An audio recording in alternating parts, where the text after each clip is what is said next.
Hello, and welcome back to Pastor Paul's Daily Devotional. It's Monday. Let's get going. You're here, I'm here. Let's do this. So this is my last week of devotions until 2022. I normally take off Christmas Day through New Year's Day.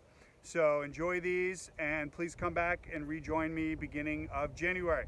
So this week our devotions are based on the second half of Matthew chapter 2. This is Herod's infanticide, his genocide, and Jesus and Mary and Joseph hanging out in Egypt until God tells them to return, and they move home and they come to Nazareth. And so today's idea is that I don't want you or I to forget how scandalous the first Christmas was, or in a sense, Christmas still is, if you will, okay?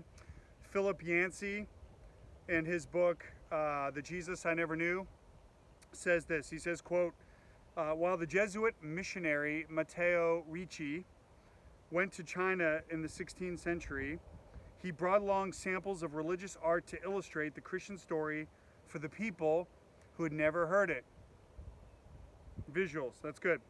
The Chinese readily adopted portraits of the Virgin Mary holding her child.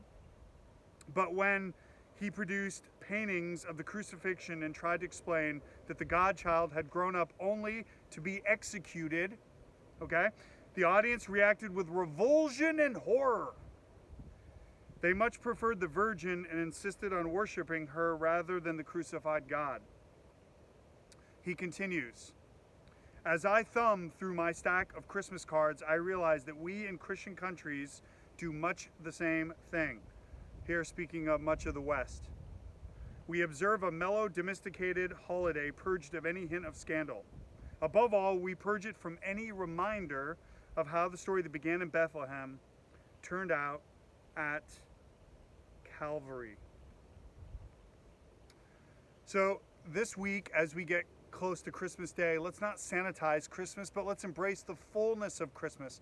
Let's embrace the grittiness and the scandal and the disturbing parts of the story and the asymmetrical parts of the story, because I want to remind us that the scandal of Christmas points to the hope of Christmas. The scandal of Christmas points to the hope of Christmas. That's what we're going to talk about through Thursday, and then Friday have a little devotion pertaining to Christmas Eve and Christmas Day. But thank you for joining me. God bless. Peace out.